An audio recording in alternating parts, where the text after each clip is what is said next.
അനുദിന വിശുദ്ധർ ഫെബ്രുവരി 10 വിശുദ്ധ സ്കൊളാസ്റ്റിക്ക. തൻ്റെ സഹോദരനായ നർസിയായിലെ വിശുദ്ധ ബെനഡിക്റ്റിനെ പോലെ യുവത്വത്തിൻ്റെ ആദ്യകാലങ്ങളിൽ തന്നെ തൻ്റെ ജീവിതം ദൈവത്തിനായി സമർപ്പിച്ച ഒരു വിശുദ്ധയായിരുന്നു വിശുദ്ധ സ്കൊളാസ്റ്റിക്ക. കന്യകയായിരുന്ന സ്കൊളാസ്റ്റിക്കയെക്കുറിച്ചുള്ള വിവരങ്ങൾ വളരെ പരിമിതമാണ്. ദൈവത്തോടുള്ള സംവാദങ്ങളെക്കുറിച്ചുള്ള തൻ്റെ രണ്ടാമത്തെ ഗ്രന്ഥത്തിൽ വിശുദ്ധ ഗ്രിഗറി മാർപ്പാപ്പ വിശുദ്ധരായ ഈ സഹോദരന്മാരുടെ അവസാന കൂടിക്കാഴ്ചയെക്കുറിച്ച് നമുക്കായി വിവരിച്ചിട്ടുണ്ട്. അതിപ്രകാരമാണ്: അവൻ്റെ സഹോദരിയും ചെറുപ്പത്തിൽ തന്നെ ദൈവത്തിനായി സമർപ്പിക്കപ്പെട്ടവളുമായ സ്കൊളാസ്റ്റിക്ക വർഷത്തിലൊരിക്കൽ അവനെ സന്ദർശിക്കാറുണ്ടായിരുന്നു.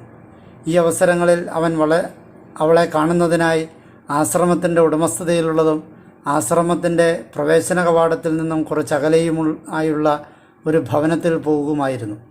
ഈ സന്ദർശനത്തിലും അവൻ തൻ്റെ കുറച്ച് ശിഷ്യന്മാരുമായി അവളെ കാണുവാനായി പോയി. പകൽ മുഴുവൻ അവർ അവിടെ ഗാനങ്ങളും ദൈവസ്തുതികളും ആത്മീയ ജീവിതത്തെക്കുറിച്ചുള്ള ചർച്ചകളുമായി ചെലവഴിച്ചു. ഇരുട്ടായി തുടങ്ങിയപ്പോൾ അവർ ഒരുമിച്ച് ഭക്ഷണം കഴിച്ചു. പിന്നീട് ഒരുപാട് വൈകും വരെ അവരുടെ സംഭാഷണം തുടർന്നു. ഇതിനുശേഷം വിശുദ്ധയായ ആ കന്യകാസ്ത്രീ തൻ്റെ സഹോദരനോട് പറഞ്ഞു: "ഈ രാത്രിയിൽ ദയവായി എന്നെ ഉപേക്ഷിച്ച് പോകരുത് സഹോദര. നമുക്ക് നേരം വെളുക്കും വരെ സ്വർഗത്തിലെ ആനന്ദത്തെക്കുറിച്ച് സംസാരിച്ചു കൊണ്ടിരിക്കാം." "നീ എന്താണ് പറയുന്നത് സഹോദരി?" അദ്ദേഹം പ്രതിവചിച്ചു. "നിനക്കറിയാമോ, എനിക്ക് ആശ്രമത്തിൽ നിന്നും അധിക നേരം മാറി നിൽക്കുവാൻ കഴിയുകയില്ല. ആ സമയം ആകാശം വളരെ തെളിഞ്ഞതായിരുന്നു. ഒരു കാർമേഘം പോലും കാണുവാൻ കഴിയുകയില്ലായിരുന്നു." തൻ്റെ സഹോദരൻ്റെ നിഷേധാത്മകമായ മറുപടി കേട്ട സഹോദരി തൻ്റെ കൈകൾ മടക്കി മേശയിൽ വെച്ച് അതിന്മേൽ തൻ്റെ തല വെച്ച് കുനിഞ്ഞിരുന്ന് തീക്ഷ്ണമായി പ്രാർത്ഥിക്കുവാൻ ആരംഭിച്ചു. അവൾ പിന്നീട് തല ഉയർത്തി നോക്കിയപ്പോൾ പെട്ടെന്ന് തന്നെ ശക്തമായ മിന്നലും അതേ തുടർന്ന് ശക്തമായ ഇടിമുഴക്കവും ഉണ്ടായി. വിശുദ്ധ ബെനഡിക്റ്റിനും ശിഷ്യന്മാർക്കും വാതിലിന് പുറത്തേക്ക് ഒരടി പോലും വയ്ക്കുവാൻ കഴിയാത്തത്ര ശക്തമായിരുന്നു അത്. തൻ്റെ പ്രാർത്ഥനയ്ക്കിടയ്ക്ക് ധാരധാരയായി കണ്ണുനീർ ഒഴുക്കിക്കൊണ്ട് ആ വിശുദ്ധയായ കന്യാസ്ത്രീ തെളിഞ്ഞ ആകാശത്തിൽ നിന്നും ശക്തിയായി മഴ പെയ്യിച്ചു. അവളുടെ പ്രാർത്ഥന അവസാനിച്ച ഉടനെ ശക്തമായ കൊടുങ്കാറ്റും വീശുവാൻ ആരംഭിച്ചു. വാസ്തവത്തിൽ ഇവ രണ്ടും തികച്ചും ഒരേപോലെയായിരുന്നു. കാരണം അവൾ മേശയിൽ നിന്നും തല ഉയർത്തിയപ്പോൾ ഇതിനോടകം തന്നെ പുറത്ത് ഇടിമുഴങ്ങുന്നുണ്ടായിരുന്നു. അവൾ പ്രാർത്ഥന അവസാനിപ്പിച്ചപ്പോൾ മഴയും ആരംഭിച്ചു.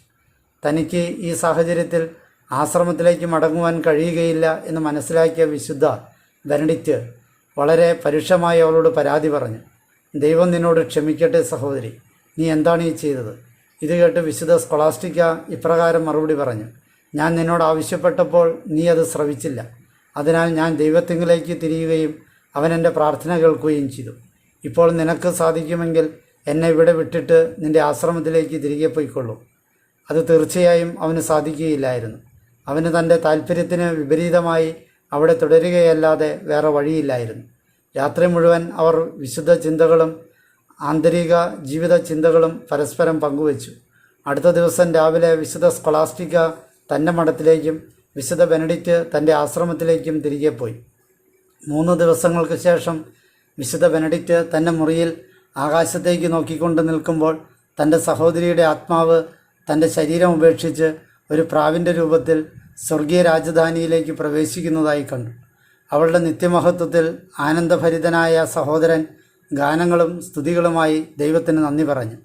തൻ്റെ സഹോദരിയുടെ മരണത്തെക്കുറിച്ച് തൻ്റെ ശിഷ്യന്മാരെ അറിയിച്ചതിന് ശേഷം വിശുദ്ധ ബെനഡിക്റ്റ് താൻ അവൾക്കായി ഒരുക്കിയ കല്ലറയിൽ അടക്കുവാനായി അവളുടെ മൃതദേഹം കൊണ്ടുവരാനായി അവരിൽ കുറച്ചുപേരെ അയച്ചു. ജീവിതകാലത്ത് തങ്ങളുടെ ആത്മാക്കൾ ദൈവത്തിൽ ഒന്നായിരുന്നതുപോലെ ഈ വിശുദ്ധരായ സഹോദരന്മാരുടെ മൃതദേഹങ്ങൾ ഇപ്പോൾ ഒരേ കല്ലറയിലാണ് അടക്കം ചെയ്തിരിക്കുന്നത്. മോണ്ടെ കാസിനോയിലാണ് വിശുദ്ധ സ്കൊളാസ്റ്റിക്കയുടെ കബറിടം സ്ഥിതി ചെയ്യുന്നത്.